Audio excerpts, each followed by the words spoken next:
these are times that I do remind myself, you're like, I will do most of the work. And I'm like, I really, please, I can my insecurities please just say one time, I am doing the best I can. I really, really am. And I'm that's sorry. sad. And this is Gaytriarchs.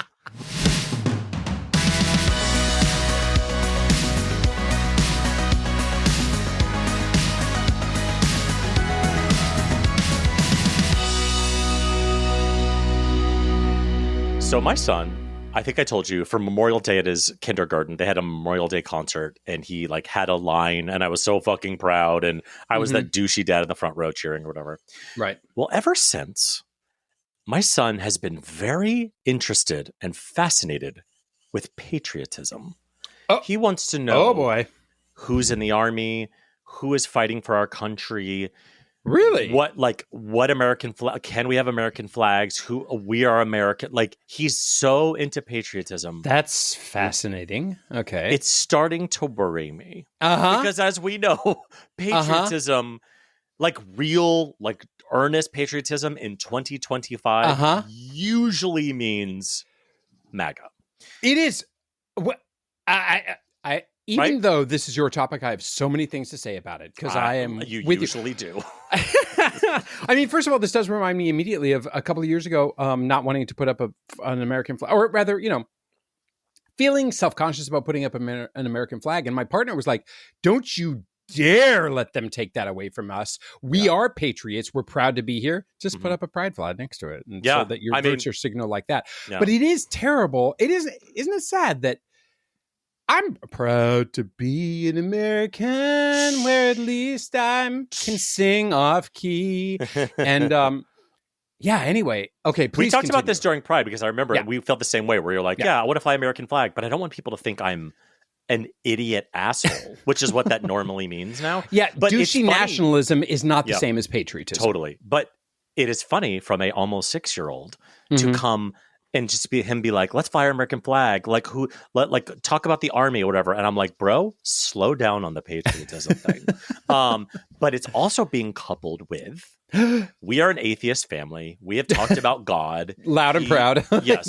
We have talked about God. He understands that we as his parents don't believe in God, but some people do. And that's what religion is. Like, we try to be like very kind of like broad with him, because he had a friend that was really religious and he was starting to say religious things, and we were like, no, God did not make that. Paul down the street made that. You like whatever. Anyway, but now he wants to start reading the Bible.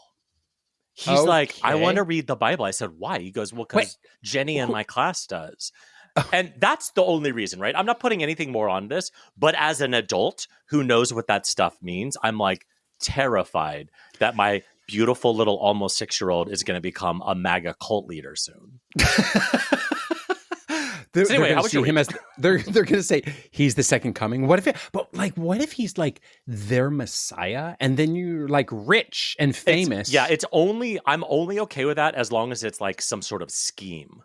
Do you know what I mean? Like, it's some sort of like he's pulling the wool over other gemstones, exactly. Like, which is exactly what is happening in reality anyway. So, funny enough, my partner and I often joke, we're like, what if our son rebels against us by becoming a MAGA Republican? Yeah. Because our household is so woke, and he's the least... he's the most conventional, I suppose, of all of us. And even though I do think that he cares deeply about the fact that he does have gay parents, for instance, I've seen him in texts actually to his friends. Colton, if you're listening to this right now, sorry. Yes, I do read your texts occasionally when I think about it, every 4 months. And he has, after the election, for instance, he's texted his friends, I'm really worried about what's happening because I have gay dads. And isn't that sweet? And also, sweet. Let me take that worry away from you, buddy. But what if he's like, I am so sick of these, queers running around in my life, that his college essay is going to be like, please, Bob Jones University, take me and let me be back conservative. To the white nationalist America. Yeah, absolutely. Oh my God. Yeah. No, I mean, but like every generation rebels against their own, right? And we just hope it's not, that progress way. Or whatever. Yeah, that way. But you know what? Listen, you do need, introduce him to the Bible. It's cultural literacy. find it. It's you just refuse. It's fucking poison. Because you know what it feels like? It feels like a gateway drug. It feels like you're going to want to like study the Bible, and then you're going to want to go to church, and then all of a sudden you're going to be like, well, sex before marriage is in the Bible. And you're like, stop it. Stop it. We are very different, Gavin. You are very, I think, you're not afraid. I am very anti-theist. I'm not atheist. I'm very anti-theist, even though I do know it's done some good for family members who just want some peace and stuff. In general, I think it has been one of the worst things to ever happen in the world. But I'm trying to not put any of that weight on my child, because I know my child is just, if it was fucking Roblox, he'd be like, I want to look at Roblox. I know that's what it is right now, but it fills me with such fear because there's such hate and poison and vitriol in these communities, patriotism and religion. It's not all, right? But it is mostly that. And I get so afraid that will be some sort of rebellion against him. I'm like, at least be a Mormon. Be one of like the cool, like new religions. Mormonism as the cool new religion. It is. It was like, it wasn't like the 30s or 40s when it was made up. Like, not exactly the 30s and the 40s, but you should definitely read Under the Banner of Heaven. I have read it. It's amazing. And I worked in Salt Lake City at Pioneer Theater, and I'm fascinated by it. Under the Banner of Heaven is really great. It's amazing. Well, speaking of not at all religion whatsoever, my daughter's been away at a sleepaway camp this week, and it was a volleyball camp. And she was really, really stoked about going to a volleyball camp because she prides herself on her volleyballism, right? I'm like, you do realize going to a sports camp means you're going to have to work hard. This isn't arts and crafts. This is volleyball 3 times a day for more than 20 minutes, right? Girl, she was texting me within 2 hours. 2 hours saying, there's no Starbucks here. All caps, this sucks. I hate it. With spelling errors also involved. And this time I did not correct the errors, snap or, take a screenshot and send it back. I was like, hang in there, sweetie. Hang in there, sweetie. And I took off her limits on her social media because I feel like that's such kid canon is to hate your summer camp and just be like, I don't want to be here anymore. I can understand though doing like a sports thing 3 times a day, right? But she still found a way to say, hey, can I have $40 so I can buy the swag here? But she's basically at a college. She's staying at a bougie prep school and staying in the dorms and eating food with all the girls and like living a college life. Let me tell you, David, we went through, it was the pictures that I sent my partner because he was dropping off our son at another camp at exactly the same time. He's like, I could cry looking at this. I mean, she's a grown up going to college this year and she's only going into high school. It was a thing. But anyway, she has so far made it through, even though she complains every single day and asks for money every single day. But I mean, I'm like, and she's there with a friend, and the other friend is also complaining about it to those parents. And those parents were like, do you think we should go up and take him out? And I'm like, hell no. This is called working hard and working through adversity. And that is the name of my memoir because my parenting memoir, because our kids don't work hard. They don't work hard. So, but you know what my kids can do is be weird. My kids have been so weird this week in a way that is like terrifying. So first of all, my daughter has just decided that it's a funny thing to say. Guess because when you go, what are you going to be when you grow up? A doctor, a lawyer. Her now thinks she's like, I'm going to be dead when I grow up. Yep. A fucking weirdo.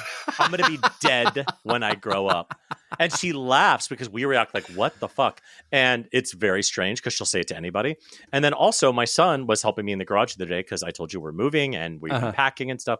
And I go out of the garage to go do something. I come back in the garage and I'm moving stuff. And I was like, why is it wet in here? What the fuck is happening? Like, oh my God, water got in from the roof. And then I'm like, this is weird. And my son is just looking at me in a way where I'm like, what did you do? And I'm like, did he pour his drink out? He pissed in the garage. He just pissed in the garage for fun. He just wanted to pee in the garage. And at first I was really like upset and not upset, but like annoyed and like, why did you do this, whatever? And then immediately I was like, you know what?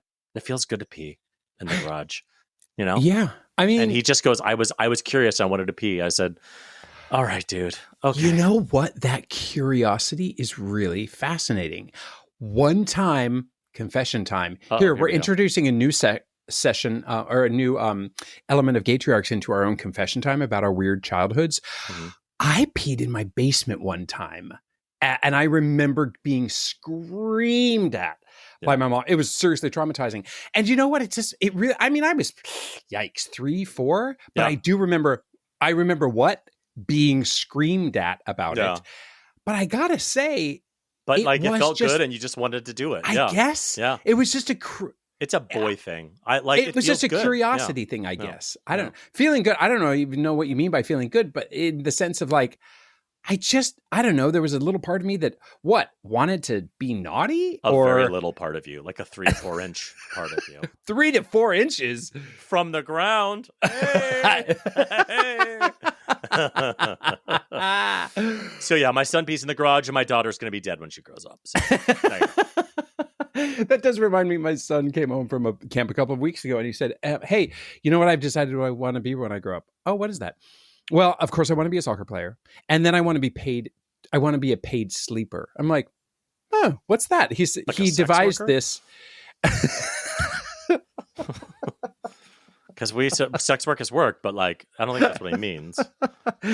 He wants to be paid to try out mattresses. And that's a dream job. It's like being paid to be on like MasterChef and just taste all the dishes. Like that's a fucking dream job. Yeah, I thought it was really smart. So I hope that there's a college out there that will prepare him for that and won't cost me too much money. What else is smart? How can you make us smarter with a dad hack? Oh, right. I mean, okay. Have you thought about this? Probably not. Did you set up an email account in your kids' names or social media accounts even? And I don't mean using them, but like lock just down reserve them. Yeah. David's son at gmail.com kind of situation. Well, I have not done their email address, but I have done their Instagrams because we decided early on because like I was kind of annoyed by people on Facebook who would just constantly post pictures of their children. I'm like, enough. Nobody cares about your kids. And I was like, but also I realized the people who want pictures. So we created 2 private Instagrams of my kids that we post to every day. So the people who want to see that can just log on and see a ton of pictures, and then they don't have to see it. But I don't have their emails. But that's a good idea. I should get them. Lock those down. Yeah, I got my kids. Like I've seen a meme that said something along the lines of, hey, but Gen Zer says to me, "What is your email address?" And my email address is gavin.k.lodge, right? And they're like, "Wait, you have your own name?" And I'm like, Yes, I was there. That's how old I am. I was there at the beginning of I Google. was one of the 5 invitees that got from somebody else's invitation. But get those for your kids now before they are sold to the highest bidder in Russia. That's a really great idea. You know what else is a really great idea? What? Well, not quite yet our top 3 list. Yeah, you really faked us all out. Everyone listening in the car were just like, and then you just created a couple car crashes. So, first of all, there's no good news there's no good gay news, period. Mm-hmm. Leaving it at that. But I do have, you know what? We're gonna morph the DILF of the week with good gay news, okay? Okay. Which is simply that our DILF of the week is Governor Andy Beshear of Kentucky. You've seen him, right? Yeah, I'm pretty sure he was our DILF of the week another time. But it doesn't matter because he's gorgeous. Well, okay. And we love him. Thank you. So thank you for clouding over my complete irresponsibility. Since our intern, we should name our intern. What is our intern's name? Our intern did not do my homework for me and tell me that we've already had Andy Beshear. Are you sure? Yeah, we probably have Andy Beshear. Anyway, listen, you think about our intern's name and then I will blame everything, all of my shortcomings on fill in the blank, okay? Mm-hmm. Anyway, this just in, Governor Andy Beshear sued the Trump administration to get the $77 million that the feds were withholding from the Kentucky educational funds. And he won. So he beat Trump, and that is not the only reason he's our DILF of the week. Also because he's just really cute. And he's so cute. He's got such dad energy. Love it. And he's got great dad energy. And he's always just like, hey, everybody, it's Andy. And you're like, how can you not like him for just being, hey, everybody, it's Andy? So, but he's got that, like, he's the neighborhood dad who will still run in the mornings, but he'll let you blow him behind the Walmart. Do you know what I mean? He's got that vibe. No. Sorry, Mom. Do we have an intern name yet? Joseph Smith? Let's think about Mormonism. You've got Mormonism on your mind. Yeah. Well, you know what isn't Mormon? What? Our top 3 list. Gaytriarchs, top 3 list, 3, 2, 1. People just snap their neck with that transition. I don't approve Joseph Smith yet. Okay. Right. Although, unless he's our Diff of the Week at some point. Okay. So this week is our week. It is our top 3 dream guests for Gaytriarchs. Now, this is not to say that we haven't already had all of our dream guests. Exactly. These are guests we haven't had yet. All 117 of you or so that have already been on the show, you dream guests were actually our dream guests. You, the one who still listens to the show after you got your publicity or whatever you needed. You who still listen to the show, you are our dream guest. You are the dream. No. These are our shots in the dark. We'll probably have to be at episode 500, and I can't wait for that day when these people will be on. We will be on their radars. Okay, these are very simple. I can go through these so quickly, and they're not in any particular order. Yes, they are in a particular order. Number 3, Neil Patrick Harris. Just come on, be on the show. Number 2, Anderson Cooper. Oh yeah, please just come be on. And the show. Can make him laugh and giggle in the way Kathy Griffin does. Yes. Yeah. I want that. He would definitely be drinking. Yeah. Oh, yeah. It would be required. Yeah. And plain and simple, the obvious one, Pete. Wow. This could have been our cold open if you hadn't ruined something earlier in the recording. We could have had 2 for 1. Pete Buttigieg. Wow. Pete Buttigieg. He's our number 1. And that is so uninteresting because it's so obvious that those would be It is so obvious things. Because it's also on my list. Don't worry. Yeah. Yes, but that's a great list. All right. So for me, number 3, Greg Berlanti. Do you know who Greg Berlanti is? No. He's a Hollywood icon. He's like a producer and a screenwriter or whatever. He did like Dawson's Creek and Riverdale and like he's like a big name in television. Very metrosexual vibes from those shows. He's a married gay dad. He has 2 kids via surrogacy. He did not want to buy my TV show, which I'm very upset about. But you would still have him on the show. I would still have him on the show just to yell at him. But you'll notice my top 3 list is not people that I like. I have a beef with every one of these people. Okay. All right, so that's it. Greg Berlanti, you're number 3. Number 2, Pete Buttigieg, right there with you. Number 2? He's wow. I can't wait to see what your number 1 is. Because I love Pete. I just love him, and also I have some questions for him because if I could move Pete magically 15 years ago, I think he would be the most brilliant, amazing, incredible U.S. president. I don't know if he's right now because we need an anti-Trump. Yeah, we need somebody not wonderful and pure wonderful. I don't think Obama could win now. The world has changed. So but Pete Buttigieg, I'm obsessed with you. I love you. Please come on our show. That's number 2. Number 1, Anita Bryant. Oh, okay. Because I want to spit on her dead cold corpse. And that's who I want for my number 1 dream guests. I love it. All right. What's next week? Next week, in honor of my son who peed in the garage, it is, what are the top 3 most satisfying places to pee? Okay. Something great this week. One of those Instagram feeds that I went down a really deep rabbit hole with because it was so incredibly entertaining is this woman named Aubrey Gavello. She and her husband / boyfriend, don't know what their situation is. They go to Home Goods and they do their own home shopping network videos at Home Goods where they say, hi, do you have a lawn gnome dressed in both Halloween and Christmas album? And that has this face and can also... And then they show the delights that they bring out in each other as they're shopping absurdly and ironically through Home Goods is really infectiously hilarious. It's such a good, and it's clean humor. It's good old fashioned clean humor. Yeah, but it is so funny. Yeah. Do you have a 4-foot high statue of a skinny, emaciated horse, but green? And they turn around and grab it. Oh my god! Yeah, it's great. It's a great series. It works. They make me in these dark times. I really, really enjoy Aubrey Gavello. How about you? My something great. Well, today is August 6th. And 6 years ago today, my son Emmett was born, and it is his birthday. And he's the kid who made me a dad, and he is a kid I love very much. And he's got lots of opinions on things, and he loves sugar, and he loves cartwheels, and he's very funny, and he's a dick a lot of the times now. And he challenges me too much, but he still makes me throw him around. And he's just a great kid, and I love him a lot. Happy birthday, Emmett. Happy birthday, Emmett. And that is our show. If you have any comments, suggestions, or general compliments, you can email us at GaytriarchsPodcast@gmail.com.